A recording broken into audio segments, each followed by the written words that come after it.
engraçado onde você pode encontrar eventos notáveis. Um dos lugares mais desapercebidos de Roma nos dias de hoje é o Campo dei Fiori, Praça das Flores, Mercado das Flores, a não ser pela estátua sinistra de Giordano Bruno. Aqui ele foi queimado vivo, por heresia, pela Inquisição, em 17 de fevereiro de 1600. A forquilha dos heréticos foi enfiada na sua mandíbula. O outro lado foi cravado no seu peito, para que ele não espalhasse o que sabia.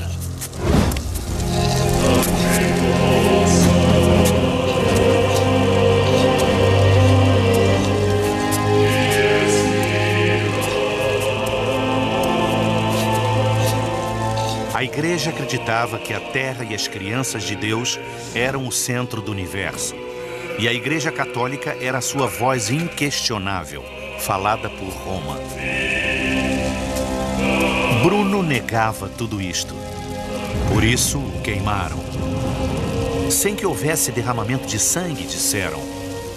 A gordura pinga e desaparece. Os ossos caem como pedaços de pau. Sem sangue. O sangue ferve e a alma vai direto para o inferno. O fogo foi a marca daquele século.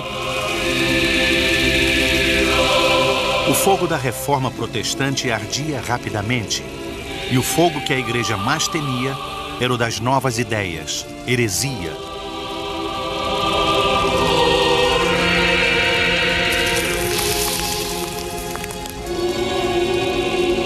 O inquisidor de Bruno foi o reverendo Robert Bellarmine.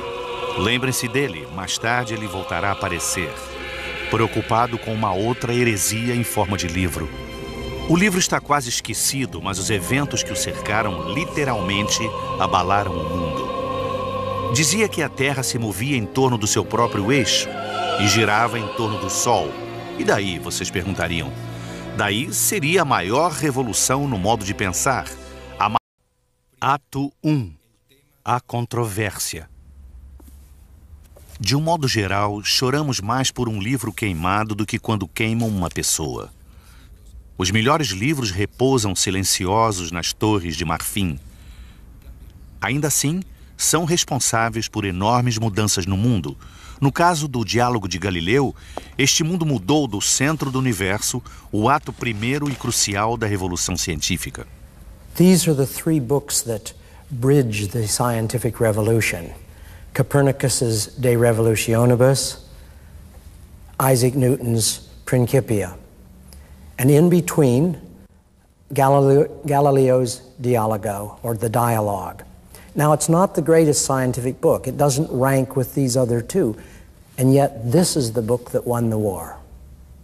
This gave the arguments as to why it was reasonable to be on a moving Earth, that it was reasonable to accept this much more beautiful aesthetic system in which you have the sun in the middle, the planets nicely arranged, and the Earth just being one of the planets.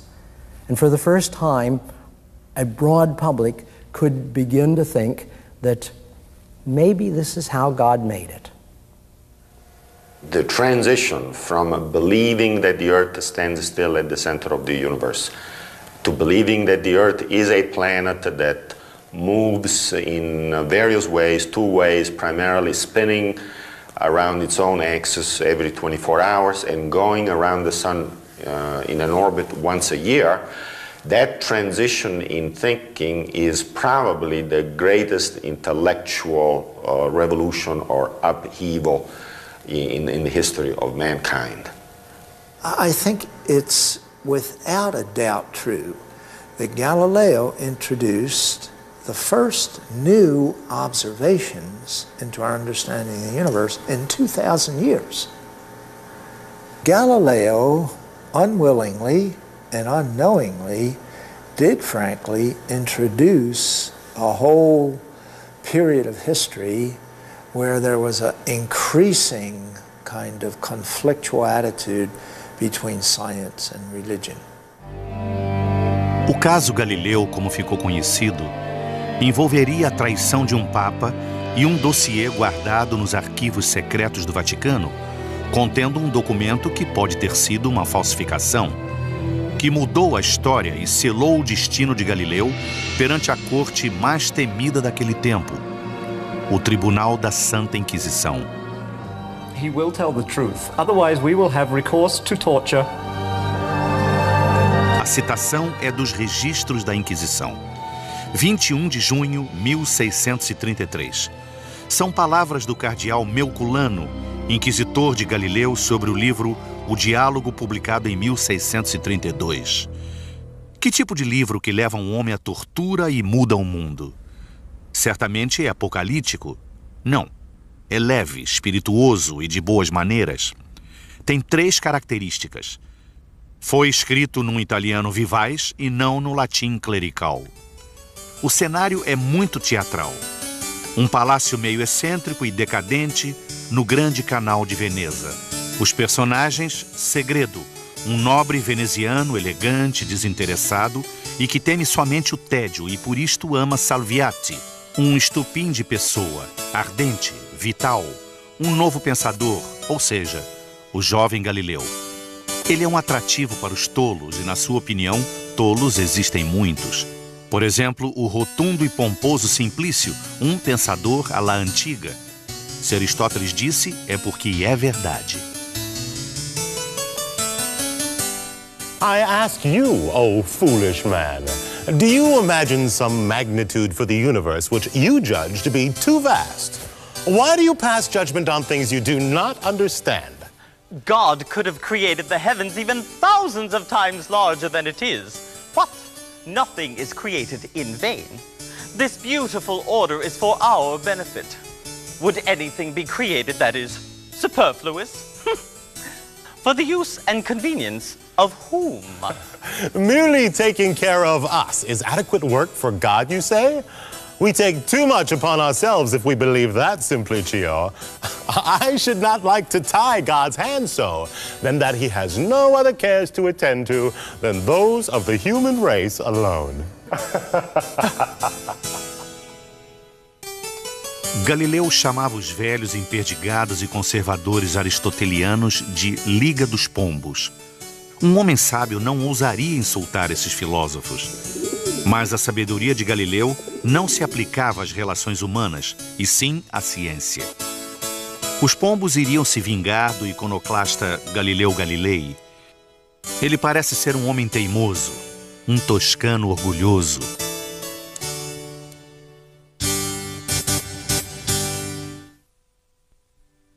Ato 2. A Terra.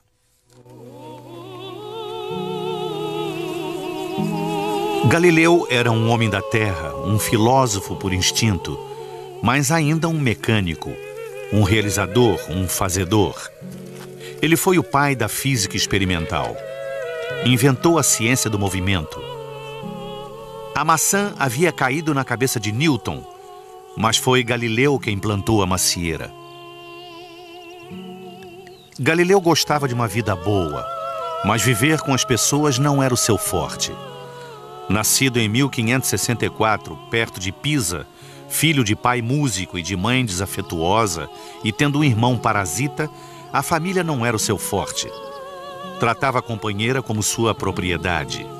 Ela lhe deu um filho e 2 filhas. As meninas procuraram confortar-se entrando para aquele convento do outro lado da colina, atrás da sua casa. O conforto que visavam acabou em pobreza e privações.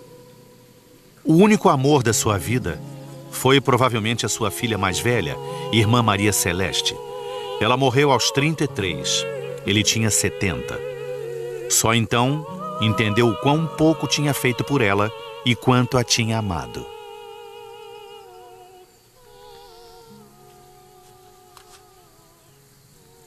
Mas seus verdadeiros amores eram as abstrações, as ideias e os números. Acreditava que a linguagem do livro da natureza era a matemática. Galileu sistematizava a natureza confusa em forças e leis. Inventou muitas coisas, como por exemplo um relógio de pêndulo, uma régua de calcular, um termômetro, mas era principalmente um Newton precoce, porque se especializava em analisar as forças e os movimentos de cair, subir, flutuar e assim por diante. Ele esbarrou na gravidade, mas nunca chegou realmente a entendê-la. Muito misterioso, dizia ele. Seu forte não era comprovar teorias. A maior contribuição de Galileu para a ciência foi descobrir a coerência de um sistema, o modo pelo qual as coisas se interligavam, uma visão global. Galileu combinava o bom senso com as fórmulas matemáticas, muito embora isto não fosse sempre possível. Hoje, como naquela época, não é óbvio que dois corpos de pesos diferentes caiam com a mesma velocidade. Não é óbvio que a Terra gira em torno do seu eixo. Então por que tudo que está solto não cai nos céus? Oceanos, barcos, tudo. O diálogo de Galileu usa como cenário o Palácio de Segredo em Veneza, hoje transformado em residência, para oferecer uma resposta elegante. Shut yourself up inside the main cabin below decks on some large ship and have some flies, butterflies, bowl of water with some fish.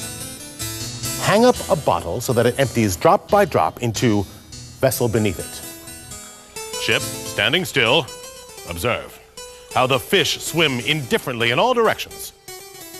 Drops fall into vessel beneath. Throwing something to your friend, you throw it no more strongly in one direction than another, the distances being equal. Jumping with your feet together, you pass equal spaces in every direction.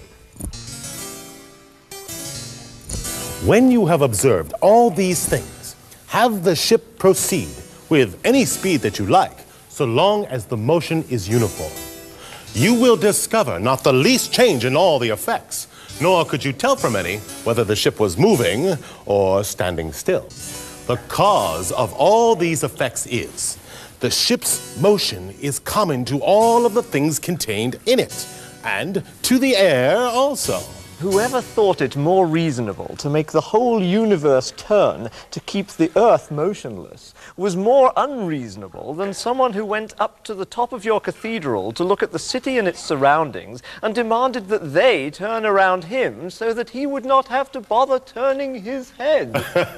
The important point is that the Earth be able to move without 1,000 inconveniences. All the inconveniences will be removed as you propose them.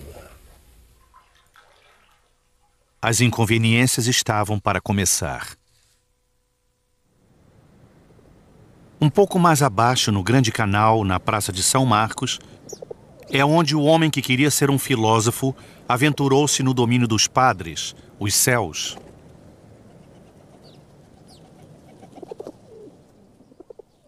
Ato 3. Os céus. Em 1609, ouvindo falar de um pequeno telescópio holandês com 3 vezes o poder de aumento, Galileu, o mecânico, rapidamente desenvolveu este aqui, com 10 vezes mais. Esta é uma réplica fiel do seu telescópio que mudaria o rumo da história. Com este tubo, ele olhou para os céus e aquele foi o momento decisivo na história da ciência. Galileu era ambicioso. Determinado a vendê-lo a quem pagasse mais, ele veio para a Praça de São Marcos, como qualquer turista, para exibir o seu invento. Os senadores de Veneza se arrebanharam para vê-lo. Os filósofos vieram correndo. Foi mágico. De fato, os seguidores mais ferrenhos de Aristóteles pensaram tratar-se de magia negra e se recusaram até mesmo a olhar. Não, não, diziam. Blasfêmia, diziam. A primeira blasfêmia dos céus. A lua não era pura e branca. Era áspera e rochosa, como nós a conhecemos. Estes são desenhos de Galileu. Existiam manchas negras na pura e paradisíaca superfície do Sol. Nossas imagens são de Galileu. Então, se o telescópio foi o momento decisivo para a ciência, Júpiter foi o ponto crucial para Galileu. De repente, ele descobriu um mini sistema solar, um sol com luas girando em sua volta e tudo isto se movendo. Não uma prova, mas um sistema coerente que funcionava. Copérnico estava vivo e vivendo muito bem em Júpiter. In January of 1610, by chance he turned to Jupiter and he found the little points of light next to it.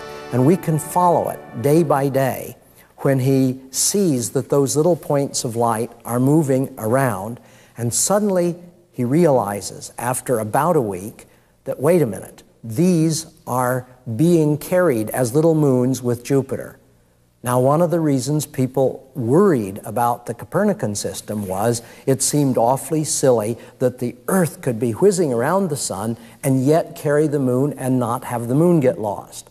As soon as Galileo realized that Jupiter was also moving, everybody agreed Jupiter was moving, carrying those moons with it, a great stumbling block against the Copernican system was removed. And Galileo immediately saw the power of that argument. He doesn't make a big deal of it, but he says it in passing. This should put to rest the worries of those people who think the Earth can't have a moon with it.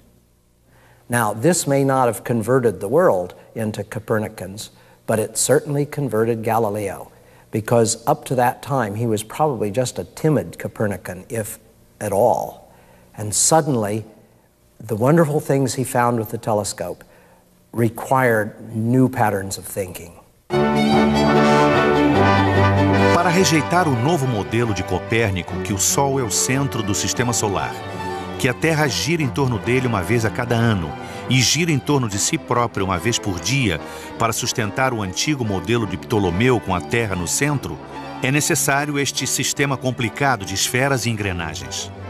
Parece loucura, mas os sistemas evolvem e sua evolução nós bem sabemos. Não é necessariamente razoável ou metódica. O apelo ao fato de que a Terra era o centro do universo começava a transparecer. If it is true that the center of the universe is that point around which all the orbs and world bodies, that is, the planets, move, then it is quite certain that not the Earth, but the Sun is to be found at the center of the universe. How do you deduce that it is not the Earth, but the Sun which is at the center of the revolutions of the planets? We find all the planets closer to the Earth at one time and farther from it at another. The differences are so great that Venus, for example, is 6 times as distant from us in the one state as it is in the other. And Mars soars nearly 8 times as high in the one state as in the other. But what are the signs that they move around the Sun? Mars, Jupiter, 8 times as high. Very distant, 60 times as large. Certain that 6 times as distant approach and recession must revolve around the Sun. Perhaps I should understand it better from the drawing of a diagram.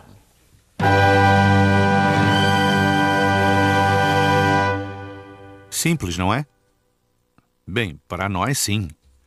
Mas na época era revolucionário. Todas as músicas e canções sobre o número e as posições dos planetas convergem neste sistema racional.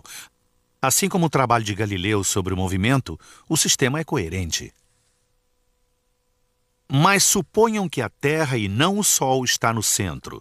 Então isto é o que os planetas vistos da Terra têm que fazer para satisfazer a nossa percepção. Vocês podem perceber as trajetórias necessárias. Por que Deus faria desta maneira? Se perguntava Galileu. Bem, a Igreja de Deus respondia bem no estilo dos pais. Porque eu assim digo. The conceived order included a kind of an ecclesiastical geography in which hell was in the bowels of the earth. You could see the brimstone and fire spurting up occasionally in volcanoes. And then you went out through the spheres of the heavens, and beyond that was God and heaven. And moving to a Copernican system was a great threat to this kind of sacred geography, which was tacitly accepted, but wasn't really, honestly, part of Scripture. It's very strange because many people feel that if they give up a literal belief in one point, it's going to undermine the whole thing. And frankly, I think you have to approach scriptures in a much more thoughtful way. That's what Galileo was prepared to do. He said God has made the book of Scripture and the book of nature, and they shouldn't be contradicting each other. E os pombos de Aristóteles ficaram com a igreja. Eles que haviam se arrebanhado para colocar Galileu nas alturas, agora o bicam mortalmente. Vai demorar um certo tempo até que consigam crucificá-lo. Galileu, o ambicioso, o impetuoso, ainda ajuda sua causa. Ofende as pessoas e comete dois erros fundamentais. O primeiro foi trocar a proteção de Veneza por Florença, para ser o matemático e filósofo-chefe do príncipe Cosimo. Agora a igreja pode pegá-lo. O segundo foi de ficar fascinado com as marés, como prova do sistema de Copérnico. Em 1611 é mencionado pela Inquisição pela primeira vez. 1614 em Florença.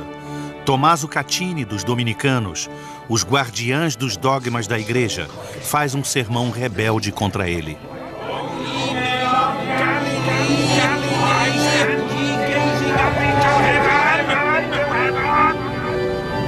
Em 1615 em Roma, o centro, o padre Lorini se apressa para apresentar à Inquisição uma queixa formal contra a visão copernicana de Galileu.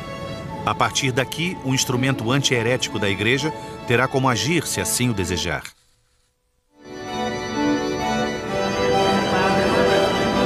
Galileu é convocado a Roma. Naquele tempo, como agora, a origem. O motor. O coração protegido da Igreja Católica. Um paradoxo de grandeza e humildade. A vontade coletiva e a discordância individual. O orgulho e o preconceito da Sagrada Mãe Igreja.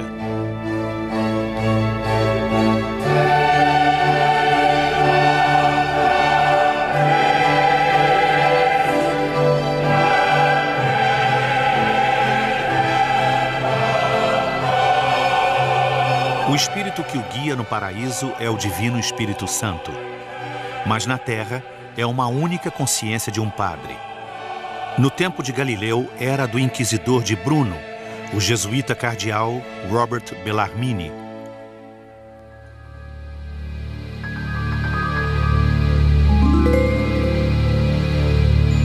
Até os dias de hoje, Bellarmine ainda é um farol guia para a igreja, um fantasma no motor. Em 1616, ele era a personificação literal do dilema da igreja. Como mover este leviatã do mundo fechado e fixo da Idade Média para o mundo aberto e mutante da Revolução Científica?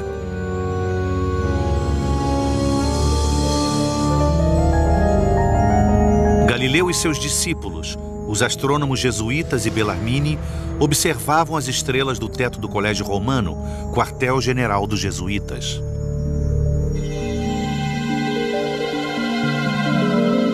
Alguns vestígios do observatório ainda estão por aqui.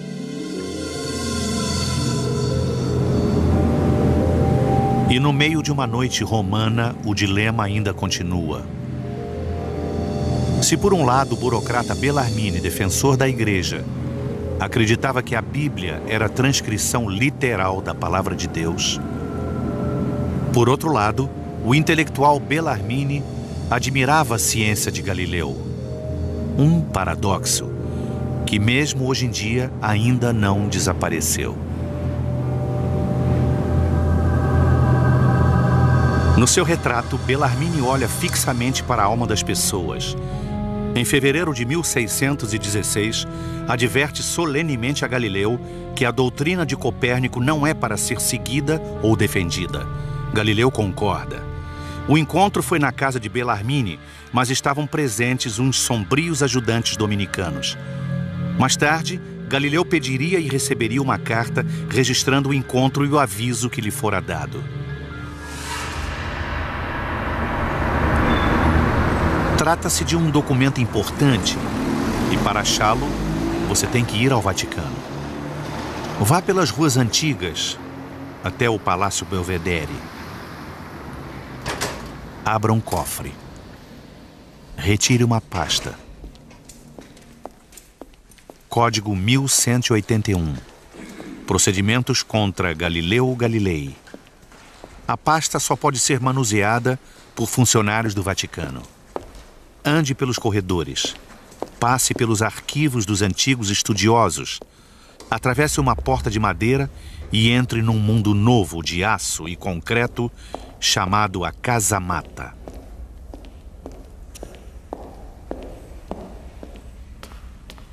Aqui estão os arquivos secretos do Vaticano, num ambiente de segurança total. Abra a pasta.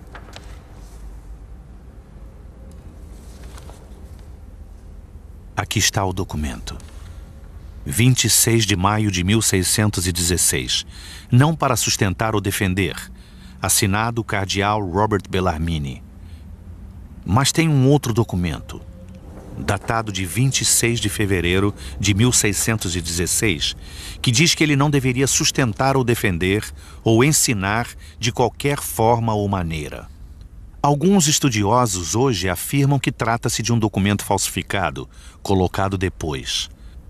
Alguns dizem que se trata de uma minuta preparada pelos dominicanos sombrios, caso Galileu não concorde. Mas ele nunca recebeu o documento. Parece ainda que foi feito numa caligrafia diferente da carta e não tem assinaturas. Galileu não sabe nada sobre este último documento, mas vai saber. E vai ser na presença dos seus inimigos. Enquanto isso, seu dossiê no Tribunal Sagrado da Inquisição continua a crescer. Galileu e Copérnico precisam de um milagre. Ato 4. O Papa. O milagre acontece. Em 1623, o amigo de Galileu, Marco Barbarini, poeta, intelectual, místico, também toscano e egoísta, é eleito Papa com o nome de Urbano VIII.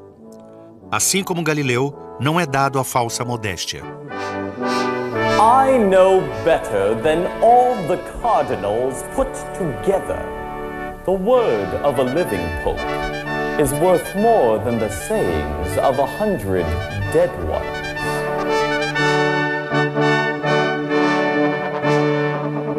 Galileu é recebido 6 vezes pelo novo Papa, alegremente discutindo o diálogo. Mas tornar-se Papa muda um homem. De repente você é o executivo principal da maior multinacional.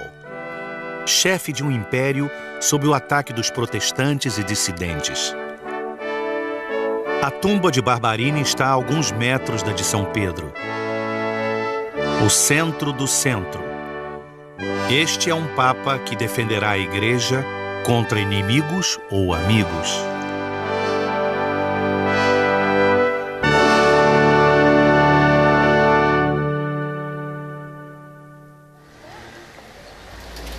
O instrumento papal contra a heresia era a Inquisição, e ainda é. Logo à esquerda da Igreja de São Pedro, encontra-se o Palácio da Congregação para a Doutrina da Fé. Nome novo, mesmo propósito. Visitantes e máquinas fotográficas não são bem-vindos. Os processos são julgados a portas fechadas. O padre Charles Curran é uma das vítimas nos tempos atuais. I was informed originally in 1979 that the Congregation for the Doctrine of the Faith was investigating my writings. By 84 also, or 85, I had a letter saying, you know, we have finished reviewing your work, we find errors and ambiguities there, and now we give you this opportunity to rescind or change your positions. And, well, I knew then that the game was up. I wrote back and said, I can't. I mean, these are the positions I've taken. These are the positions I believe in. I think they're very legitimate for a Catholic. And they then determined on the basis of that there were errors in my writings and I could no longer be a Catholic theologian. Padre Corran foi proibido de ensinar teologia na Universidade Católica. Continua padre, mas ensina na Universidade Metodista do Sul. Assim como para todos os dissidentes, de Galileu a Charles Curran, ofensa é ter ideias diferentes e escrever sobre elas para que outros possam vê-las. Os livros são a ameaça. Galileu escreveu vários livros, mas o problema é o diálogo. Mais especificamente, uma cena, a última cena. Ofendeu a igreja e feriu profundamente o seu amigo Papa Urbano VIII. Como foi que ofendeu a igreja? It became a sort of a social issue with the church. That it was kind of a forbidden book, this kind of thing, like the forbidden fruit. It's always more interesting to read something that authorities think you shouldn't read. And I think there's something to the fascination of the dialogue that way. Did Galileo actually disobey the orders that were given him in 1616 by writing the dialogue? Now, he held he didn't, but I'm certain he did. And he purposely did. And that's a fascination about the book. He tried to conceal that he was really trying to prove the Copernican system, but the dialogue overwhelmingly moves us in that direction. What the fascination really comes down to in that context is that Galileo actually wanted to save the church from getting into trouble over taking positions when it didn't have to. He wanted the church to stay open with respect to the system of Ptolemy and the system of Copernicus, heliocentrism and geocentrism, because he tried to convince the authorities there was no need to take a position. Let's let it mature. Let's let science do its thing. E como ele conseguiu ofender a igreja e ao seu amigo o Papa? É como a maré. Você não pode limitar a Deus. Seus caminhos estão além da nossa compreensão. Deus pode fazer as marés e qualquer outra coisa do modo que ele quiser, dizem a igreja e o Papa. Galileu ridiculariza este argumento nas páginas finais do livro e o coloca na boca de Simplício, o palhaço de plantão. Para todo mundo é uma cena muito gozada, menos para o Papa.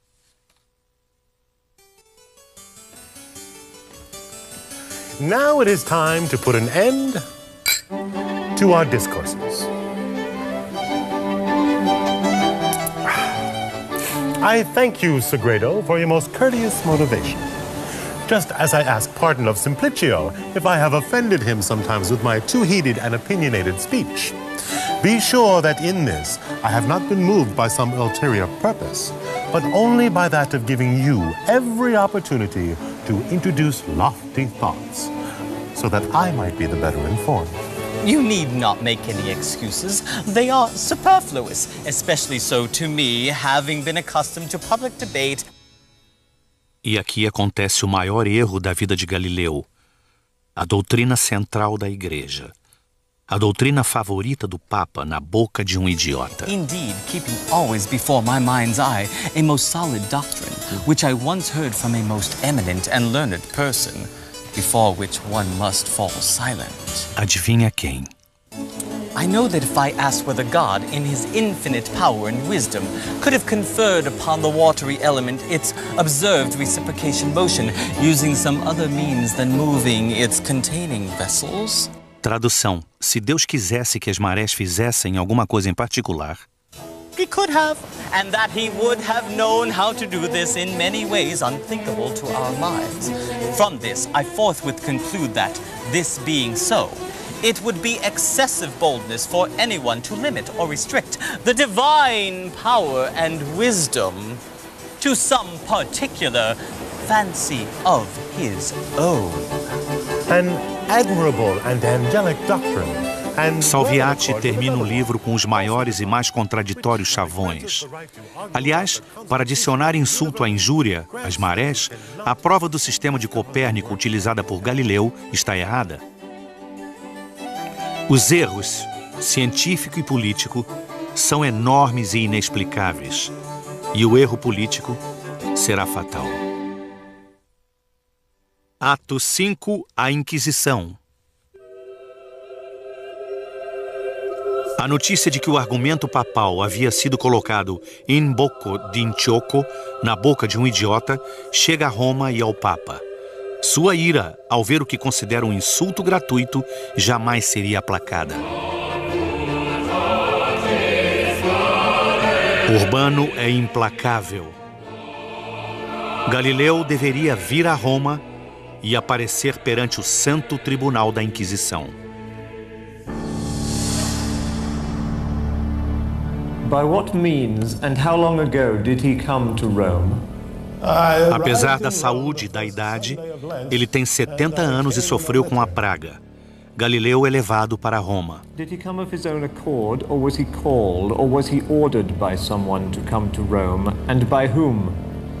In Florence, the Father Inquisitor ordered me to Os processos da Inquisição são friamente formais e ininterruptos.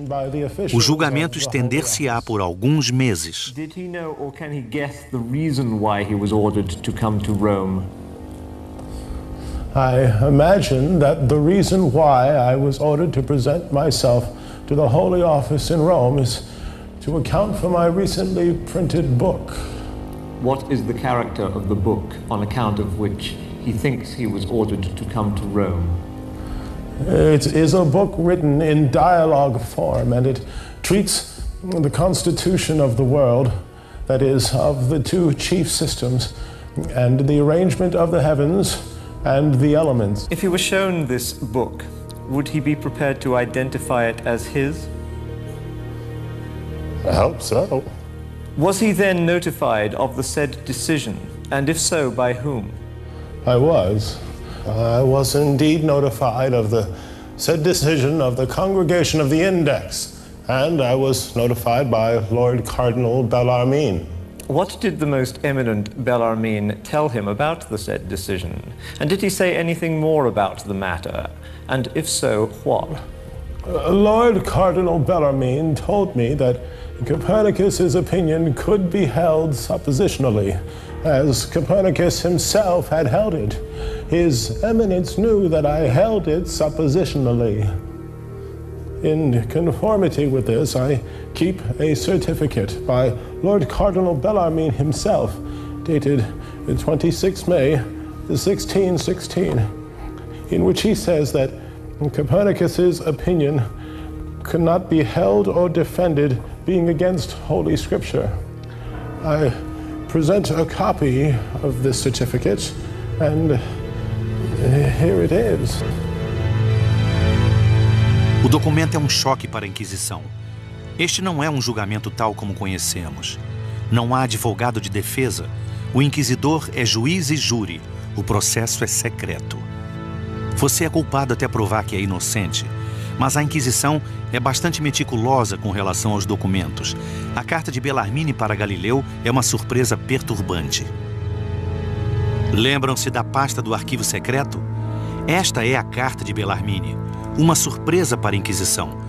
Não sustente nem defenda, mas eles têm uma surpresa para Galileu. A suspeita e apócrifa injunção. Não sustente, defenda ou ensine de qualquer forma ou maneira. I do not recall that this injunction was given me any other way than orally by Lord Cardinal Bellarmine. I do remember that the injunction was that I could not hold or defend, and maybe even that I could not teach. I do not recall further there being the phrase, "in any way whatever," but maybe there was. In fact, I did not think about it, having received a few months thereafter Lord Cardinal Bellarmine's certificate dated 26 May 1616, which I have presented, and in which is explained the order given to me not to hold or defend the said opinion. Regarding the other two phrases in the said injunction now mentioned, namely, not to teach and in any way whatever, I did not retain them in my memory, I think because they are not contained in the said certificate, which I relied upon and kept as a reminder.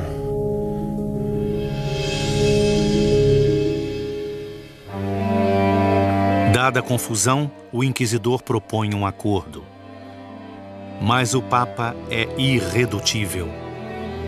Galileu deve enfrentar todo o processo da Inquisição.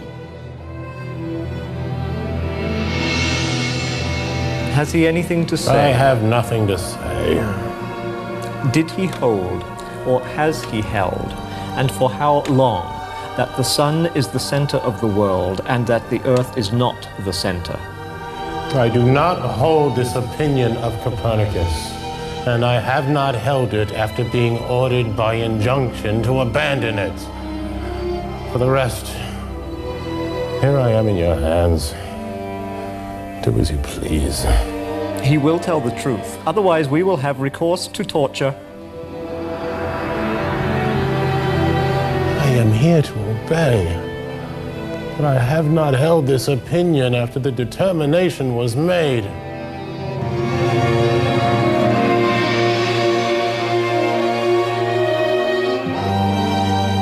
Galileu, velho, doente e apavorado, conhece muito bem os instrumentos de tortura.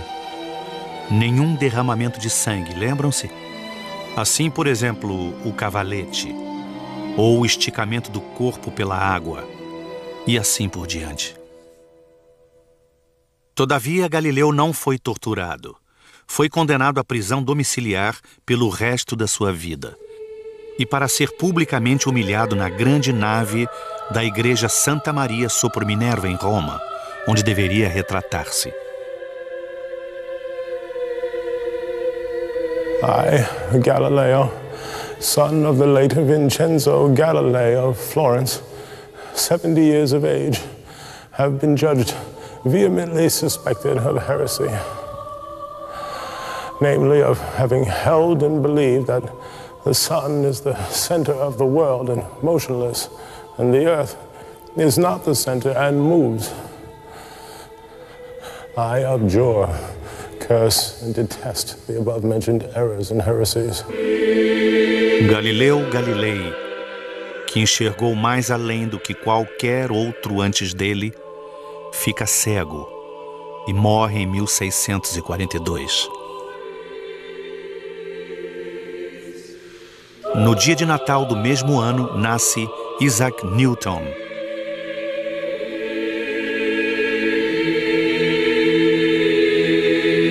E hoje em dia, existirá algum novo caso Galileu? Um novo diálogo?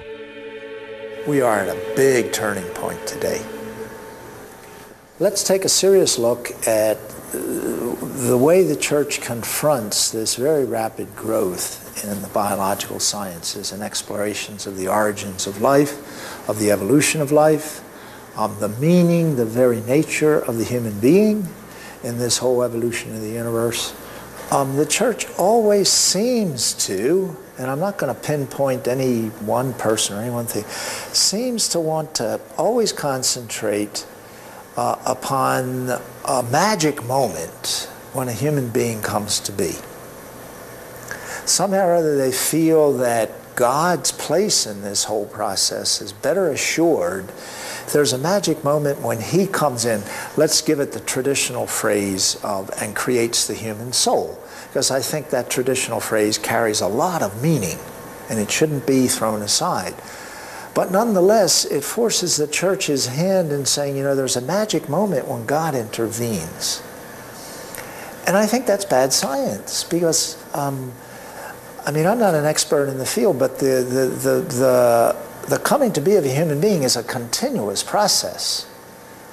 And in fact, the marvel, the magic, the beauty of this whole thing is the continuity of it. I mean, I'm evolving now as a human being. I'm not a static thing. And there's not a magic moment when God is dealing with me. There's not a magic moment when He made me. The whole thing is magic. That's the better science. Em 1997, uma nave espacial chamada de Galileu encontra vestígios do que poderia ser a origem da vida na lua de Júpiter, chamada Europa. Esta lua foi descoberta em 1610 pelo cientista Galileu. O diálogo continua.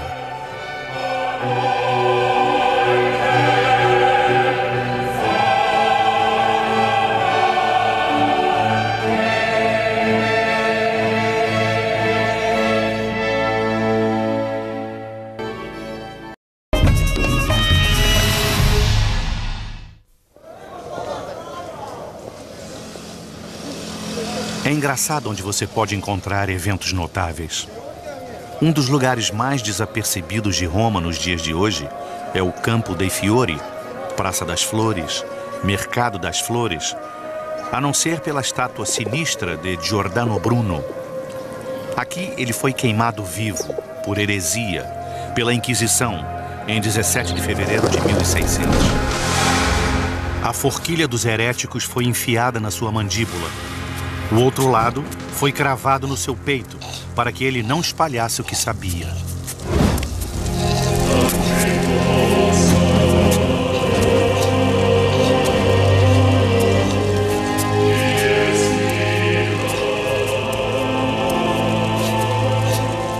A igreja acreditava que a Terra e as crianças de Deus eram o centro do universo.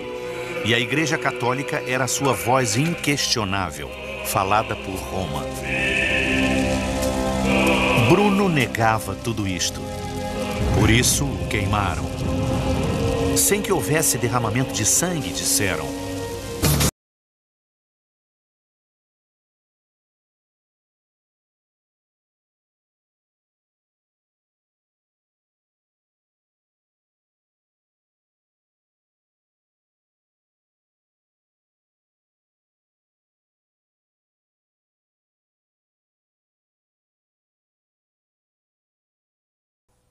Ato 1. A controvérsia. De um modo geral, choramos mais por um livro queimado do que quando queimam uma pessoa. Os melhores livros repousam silenciosos nas torres de marfim. Ainda assim, são responsáveis por enormes mudanças no mundo. No caso do Diálogo de Galileu, este mundo mudou do centro do universo, o ato primeiro e crucial da revolução científica.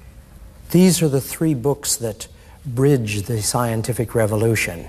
Copernicus's De Revolutionibus, Isaac Newton's Principia, and in between, Galileo's Dialogo, or the Dialogue.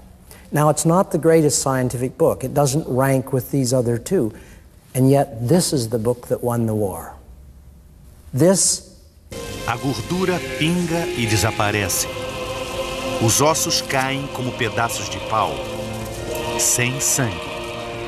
O sangue ferve e a alma vai direto para o inferno. O fogo foi a marca daquele século.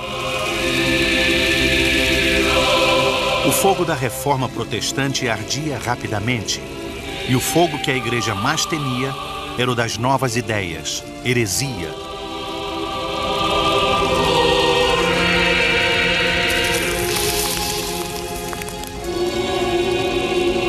O inquisidor de Bruno foi o reverendo Robert Bellarmine. Lembrem-se dele, mais tarde ele voltará a aparecer, preocupado com uma outra heresia em forma de livro. O livro está quase esquecido, mas os eventos que o cercaram literalmente abalaram o mundo. Dizia que a Terra se movia em torno do seu próprio eixo e girava em torno do Sol. E daí, vocês perguntariam? Daí seria a maior revolução no modo de pensar. A maior de todas mesmo. O discurso de Galileu. Gave the arguments as to why it was reasonable to be on a moving earth, that it was reasonable to accept this much more beautiful aesthetic system in which you have the sun in the middle, the planets nicely arranged, and the Earth just being one of the planets. And for the first time, a broad public could begin to think that maybe this is how God made it. The transition from believing that the Earth stands still at the center of the universe to believing that the Earth is a planet that moves in various ways, two ways, primarily spinning around its own axis every 24 hours and going around the sun in an orbit once a year, that transition in thinking is probably the greatest intellectual revolution or upheaval in the history of mankind. I think it's without a doubt true that Galileo introduced the first new observations into our understanding of the universe in 2,000 years. Galileo, unwillingly and unknowingly, did frankly introduce a whole period of history where there was an increasing kind of conflictual attitude between science and religion. O caso Galileu, como ficou conhecido, envolveria a traição de um papa e um dossiê guardado nos arquivos secretos do Vaticano, contendo um documento que pode